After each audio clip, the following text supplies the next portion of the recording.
পাঠ্যপুস্তকে দুইটা প্রভাব পড়েছে, আমদানি করা হয়েছে। একটা হলো পশ্চিমা প্রভাব, আরেকটা হলো হিন্দুত্ববাদী প্রভাব।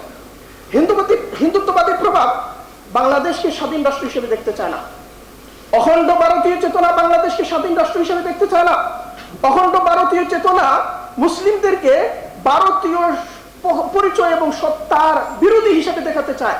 তারা দাবি করে ভারত দখলের জন্য অতীতে অনেক জাতি বিদেশ থেকে এসেছিল, দখল করার চেষ্টা করেছে। ইংরেজরা চলে গেছে, গ্রিকরা চলে গেছে, দখল করেছিল, আবার চলে গেছে। একটা জাতি আছে তারা দখল করেছিল কিন্তু চলে যায় নাই, তারা হচ্ছে মুসলমান। ফলে এই মুসলিম সংস্কৃতি ভারতীয় পরিচয়ের বিরোধী, মুসলিম তাহজিব তামাদ্দুন ভারতীয় পরিচয়ের বিরোধী, মুসলিম ইতিহাস ঐতিহ্য ভারতীয় পরিচয়ের বিরোধী। ফলে ভারতীয় জাতীয়তাবাদকে প্রতিষ্ঠিত করার মানে হলো মুসলিমদেরকে কমন এনিমি হিসেবে প্রতিষ্ঠিত করা। মুসলিম সংস্কৃতিকে, মুসলিম নিদর্শনকে, মুসলিম ঐতিহ্যকে, মুসলিম সিম্বলকে, মুসলিম উপাদানকে, মুসলিম নামকে, মুসলিম প্রতীককে, মুসলিম দৃষ্টিভঙ্গিকে, সমস্ত কিছুকে ভারতীয়ত্বের, বাঙালিত্বের কমন এনিমি হিসেবে দেখানোর যে চেষ্টা শুরু করেছিলেন বঙ্কিমচন্দ্র, সেই বঙ্কিমচন্দ্রের আনন্দবোধ পাঠ্যপুস্তকে আপনি কিশোরীদের শেখাচ্ছেন। সেই বঙ্কিমচন্দ্রকে এখানে আমদানি করেছেন। আপনি মুসলিম তাহজিব তামাদ্দুনকে শুধু হাইড করছেন না, এর বিরুদ্ধে যুদ্ধ শুরু করেছেন। এই পাঠ্যপুস্তক শুধু পাঠ্যপুস্তক নয়, এখানে যারা এই কাজ করেছেন এদের মধ্যে অনেকেই আছেন। আমি একজনের কথা বলি, প্রফেসর ডক্টর আকসাদুল আলম, ঢাকা বিশ্ববিদ্যালয়ের প্রফেসর, হিস্ট্রি প্রফেসর। গত বছর পাঠ্যপুস্তকে তারা আনলেন বখতিয়ার খিলজি লাইব্রেরি ধ্বংস করেছেন, অনেকগুলো লাইব্রেরি ধ্বংস করেছেন, এবং তিনি এদেশে যখন আসলেন তিনি এই জ্ঞান বিনাশ করেছেন। আমি জাতীয় দৈনিকে কলাম লিখে বললাম যে যারা এটা লিখেছেন সম্পূর্ণ ভ্রান্ত এবং কেউ প্রমাণ করতে পারবে না বখতিয়ার খিলজি কোনো লাইব্রেরি ধ্বংস করেছিলেন। সেখানে বলা হয়েছে অনেকগুলো লাইব্রেরি। পরের দিন আকসাদুল আলম স্যার লিখলেন যে না, বখতিয়ার খিলজি ধ্বংস করেছিলেন, এর প্রমাণ আছে। কোথায় আছে? তাবাকাতে নাসিরের মধ্যে আছে। মিনহাজুস সিরাজ লিখেছেন।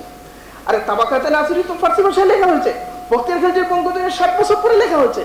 তাবাকাতে নাসিরের মধ্যে তিনি একটা বিহারও ধ্বংস করেছেন, একটা লাইব্রেরি ধ্বংস করেছেন, এই সম্পর্কে একটা শব্দ নেই। সেখানে কি আছে, তার ইবারতটা কি, টেক্সটটা কি, সেটা আমি এনে পরের দিন আবার চ্যালেঞ্জ করলাম যে বখতিয়ার তাবাকাতে নাসিরের মধ্যে এই কথা আছে। পরবর্তী ঐতিহাসিকরাও এই কথা বলেছেন, এবং যখন তাবাকাতে নাসিরের উদ্ধৃতি দেওয়া বলা কথাটা দাবি করা হচ্ছে, পুরা দাবিটাই ভিত্তিহীন এবং উদ্ধৃতিটাও ভুল। পরবর্তীতে কি ঘটলো এটা পর্যালোচনা করা হয়েছে। 2024 সালের পাঠ্যপুস্তকের মধ্যে এই বিষয়টা বাদ দেওয়া হয়েছে যে বখতিয়ার খিলজি লাইব্রেরি ধ্বংস করেছিলেন।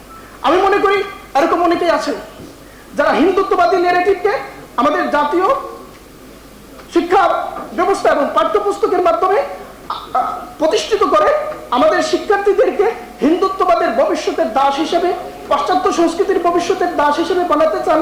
এইরকম যারা আছেন তাদের দৃষ্টিভঙ্গি চিহ্নিত করুন।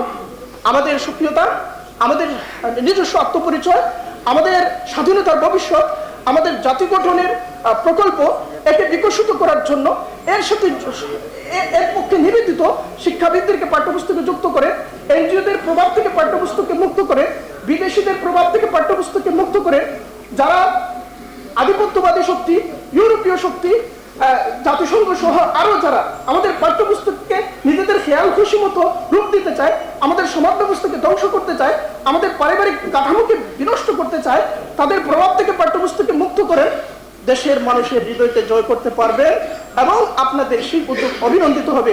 আমরা সেটাই প্রত্যাশা করি যে সরকার ইতিবাচকভাবে সদর্থে আমাদের সমালোচনাগুলোকে গ্রহণ করবেন, এবং এই আশাবাদ ব্যক্ত করে আগামী দিনে দীর্ঘমেয়াদী একটা